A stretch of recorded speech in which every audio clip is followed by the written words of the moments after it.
مستری اقبال کی ڈیوٹی تھی واگا بارڈر پہ۔ مستری اقبال نام کا ایک شخص، اس کی ڈیوٹی لگائی گئی۔ مولوی اقبال بھی لکھا ہے بعض لوگوں نے کتابوں میں، اور بعض نے مستری اقبال، بھاٹی گیٹ لاہور کا رہنے والا، وہ کہتا ہے جس دن پاکستان بنا تو میری ڈیوٹی تھی واگا بارڈر پر ریسیو کرنے کی۔ ایک بوڑھا آدمی سب سے پہلے واگا بارڈر کے ذریعے پاکستان کی سرحد میں داخل ہوا۔ کہتے ہیں کپڑے اس کے جگہ جگہ سے پھٹے ہوئے تھے، پیروں میں جوتا نہیں تھا، اور پیدل چل چل کے اس کے پیروں سے خون نکل رہا تھا۔ چہرے پہ بڑا حسن تھا، نورانیت تھی۔ کہتے ہیں جب وہ اندر داخل ہوا اس کی آنکھیں نہیں کھل رہی تھیں، تو مجھ سے پوچھتا ہے پتر پاکستان کتنی دور ہے، پتر پاکستان کتنا رہ گیا ہے؟ مستری اقبال کہتے ہیں میں نے اٹھ کے بابے کو پانی پلایا اور میں نے اس کی آنکھوں سے داڑھی سے گرد صاف کی۔ میں نے کہا بابا تو پاکستان میں آ گیا ہے؟ تو کہتے ہیں دیسی بابا کہنے لگا شکر ہے اللہ تیرا، میں کافروں کے ملک میں نہیں مرا، میں مسلمانوں کے ملک میں آ گیا ہوں۔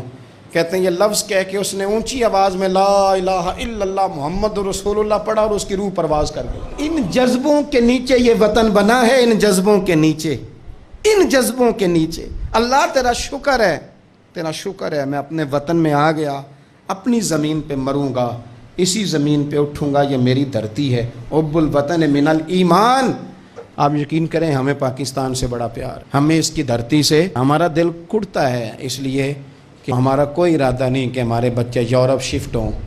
ہمیں ایک منٹ کے لیے بھی کسی اور ملک کا پاسپورٹ نہیں چاہیے، یہ ہمارا وطن ہے، ہم اس وطن میں بسیں گے، ہماری نسلیں رہیں گی، لیکن شرط یہ ہے کہ اس وطن میں رسول اللہ کے نظام کا جھنڈا بلند کیا جائے۔ سارے کوشش کریں، یہ جب آتے ہیں نا آپ کے پاس ووٹ لینے کے لیے تو ان سے کہا کریں، ان سے بات کیا کریں کہ ذرا بتاؤ پاکستان کا مطلب کیا؟ یہ کوئی سیاسی جماعت اب نعرہ لگاتی ہے، کچھ کہتے ہیں ہم کرپشن جو ہے وہ پکڑیں گے، اور کوئی کہتے ہیں جی ہم فلانی شے بچائیں گے۔ یہ نعرہ کیوں نہیں لگاتے؟ اس نعرے کو فروغ دیں، اور پھر پاکستان کی تعمیر و ترقی کے لیے نا یہ چھوڑ دیں کہ حکومتیں سارا کام کریں۔ آج کے جمعے میں میری آپ سے اپیل ہے کہ ایک بندہ کم از کم 3 درخت لگائے۔ میرے نبی پاک علیہ السلام نے فرمایا جس نے درخت لگایا، جب تک اس درخت سے کوئی انسان یا جانور فائدہ اٹھاتا رہے گا، لگانے والے کو صدقہ کرنے کا ثواب دیا جائے۔ عرب کے اندر بیریوں کے درخت بہت زیادہ تھے، تو نبی پاک نے فرمایا خبردار کو بیری کا درخت نہ کاٹے۔ پاکستان میں درخت لگائیں۔ یہ جو گلی ہے نا، یہ گلی وزیر اعظم کی نہیں، یہ جو وزیر مواصلات ہیں ان کی نہیں، یہ گلی پاکستان کی ہے، اور میں پاکستانی ہوں۔ آپ کیوں انتظار کر رہے ہیں کہ فلانا بندہ آئے گا تو ہماری گلی صاف کرے گا؟ یہ ہمارا وطن ہے، اپنے گھر کی صفائی بھی ہم نے خود کرنی۔ اور آپ اس دین کے ماننے والے ہیں کہ نبی پاک علیہ السلام فرماتے ہیں میں نے ایک بندے کو جنت میں ٹہلتے دیکھا، تو میں نے پوچھا کیا عمل کر کے آیا ہے؟ تو کہا کچھ بھی نہیں، گلی میں روڑے پڑے ہوتے تھے، یہ اٹھا دیا کرتا تھا، رب نے جنت عطا کر دی۔ اس وطن کو سجائیں، اس کو سنواریں،